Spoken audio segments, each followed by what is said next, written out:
Que vontade de começar essa resenha da segunda temporada de Entrevista com o Vampiro lá pelo final. Mais precisamente, naquele ponto que ficam 5, 10 minutos antes do desfecho do 8º e último episódio. No ponto em que eu, pelo menos, acho que esta temporada devia ter terminado. Mas é lógico, eu não vou fazer isso. Eu vou começar pelo começo. A segunda temporada já está disponível na íntegra no Prime Video aqui no Brasil.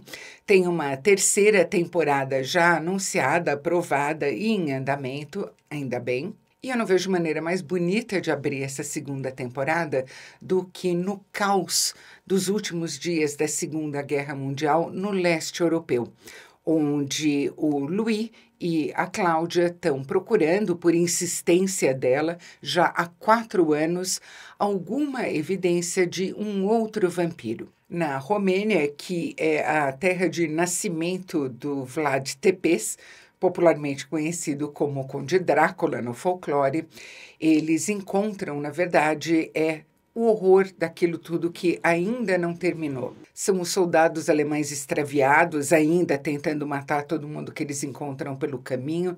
É a fome, a necessidade e principalmente o medo de tudo que possa estar se escondendo na escuridão.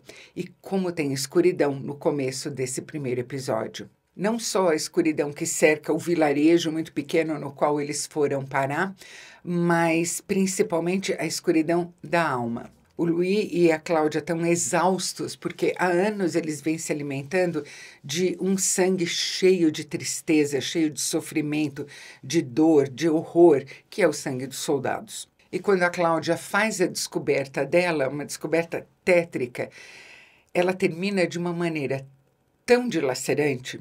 A metade inicial desse episódio me mergulhou nessa atmosfera pesada, cheia de superstição, de coisas por descobrir. Ela tem uma trilha sonora linda, uma fotografia toda feita na penumbra, ou então à luz de fogo, é muito bonita.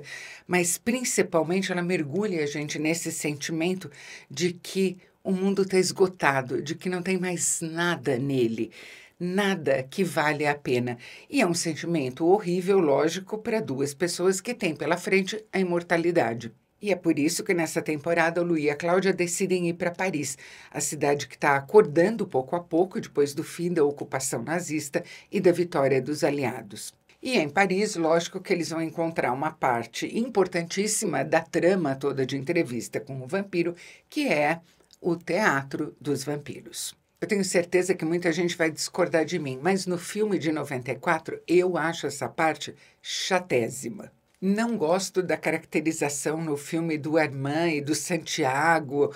Acho tudo muito embolado, não me convence. As peças que eles encenam são muito aborrecidas. Em compensação, na série, embora continue não sendo o meu trecho favorito da narrativa, eu acho que a coisa dá uma melhorada substantiva. Melhora porque, é uma coisa que eu já tinha dito no vídeo sobre a primeira temporada, tudo aquilo que no filme é jogado por uma limitação de tempo ou por questões do roteiro, a série trabalha. A dinâmica do teatro aqui é muito bem mapeada e a escalação do elenco, isso nem se fala na superioridade dela em relação ao filme.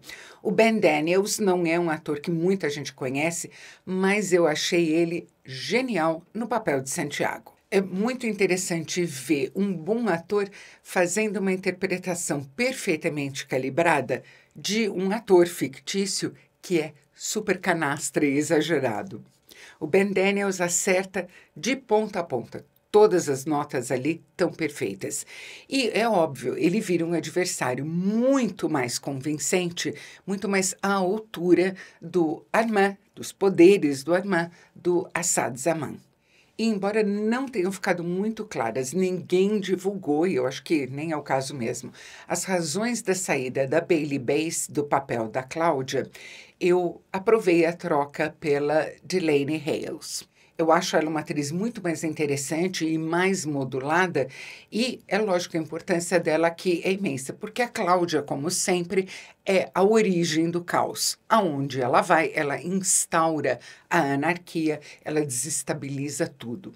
E eu acho que essa parte bem grande que o Teatro dos Vampiros ocupa na temporada também me desceu muito mais fácil, porque ela está intercalada com a excelente entrevista, as cenas ótimas, super bem escritas de entrevistas que o Daniel Molloy está conduzindo com o Louis e o Armand ao mesmo tempo lá em Dubai. O Eric Bogosian, como o Daniel Molloy, está ótimo, porque ele é um ator que sabe imprimir, imprime quase que naturalmente, espontaneamente, essa personalidade combativa aos personagens dele. E se na primeira temporada, na entrevista dele com quase só o Louis do Jacob Anderson, outro ator que eu gosto muito, muito mesmo, era uma espécie de terapia, aqui vai ser uma terapia de casal.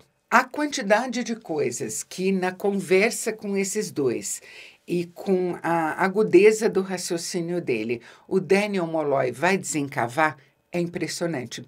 E é muito legal entender de que maneiras o Daniel está ligado a esses dois personagens.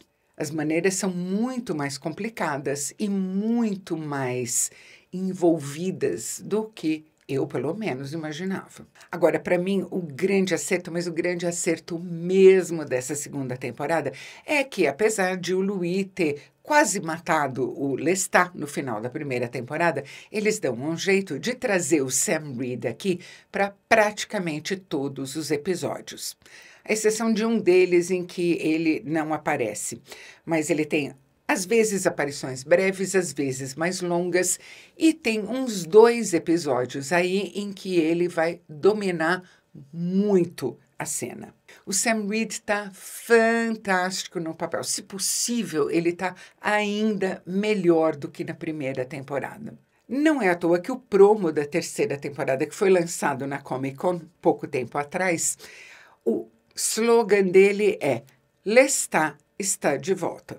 E o Sam Reed deita e rola nesse promo. Eu adoro particularmente a hora do promo em que uma maquiadora vem retocar ele e ele olha para ela com uma cara de desprezo e diz, parece que precisa. Tem um episódio aí no meio que eu acho que corta o ritmo da temporada e não é um episódio tão interessante quanto os outros. É aquele em que a gente volta a São Francisco em 1973. Ele é importante para a história, mas eu teria resumido bem a coisa. E além do que, a gente está o tempo todo ali naquela Paris de babá que a direção de arte criou para essa temporada, Paris do imediato pós-guerra, e de repente a gente volta para um apartamento feio lá em São Francisco, perde um pouco a graça. Eu gosto muito mais da anarquia de Paris e da sensação de perigo que rola o tempo todo durante a entrevista. E tem umas coisas também de que eu gostei tanto, mas tanto, e de que eu não posso falar. Só vou dizer o seguinte, todo mundo merece ter um relacionamento com paz, harmonia e tudo mais. Mas vamos convir que o Armand não dá nem para o começo perto do Lestat, né?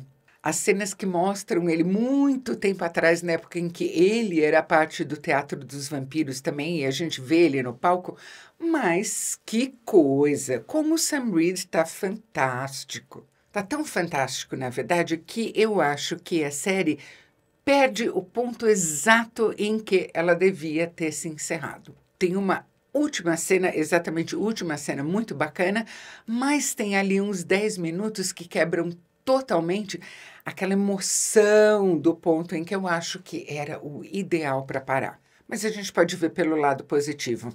Isso significa também que o Rowling Jones, o criador e showrunner de Entrevista com o Vampiro, tem ideia de sobra, não precisa economizar. Se você gostou desse vídeo, não se esqueça de curtir, inscreva-se no canal e clique no sininho. E a gente se vê no próximo vídeo.